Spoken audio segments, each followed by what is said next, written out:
ലാ ഹൗലു വലാ. ഒരു ദിവസം നേരം വെളുത്ത പടച്ചോനെ എന്തൊക്കെ കേക്കണം.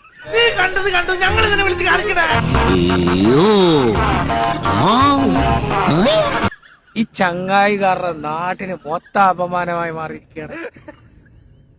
എനിക്ക് ഏറ്റവും വലിയ അലവലാതിക്കുള്ള ഒളിമ്പിക് സ്വർണം നിനക്ക് കിട്ടൂന്നായിരുന്നു എന്റെ പ്രതീക്ഷ. പക്ഷെ ഇപ്പൊ മനസ്സിലായി നിനക്ക് വെള്ളിയേ കിട്ടുള്ളൂ.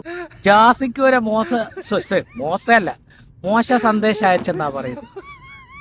എന്തോന്ന് ഇതെങ്ങാനും ജാസിന്റെ കെട്ടിയവൻ ആശി അറിഞ്ഞിട്ടുണ്ടെങ്കിൽ സർവേ കല്ലില് തല തല്ലിച്ചാവും അവനെ.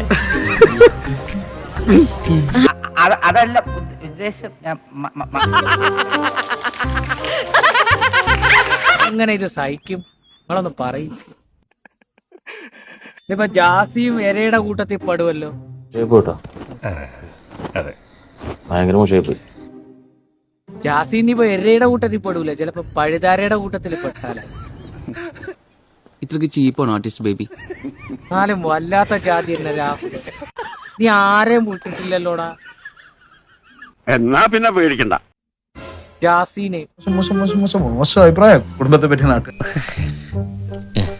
ജാസി പറഞ്ഞിട്ട് കിടക്കണ പ്രഗ്നന്റ് ആവണോന്നല്ലേ, അതുകൊണ്ടായിരിക്കും വിളിച്ചത്. അയ്യോ കഷ്ടം. ഞാൻ പോയിട്ട് നാളെ വരാം.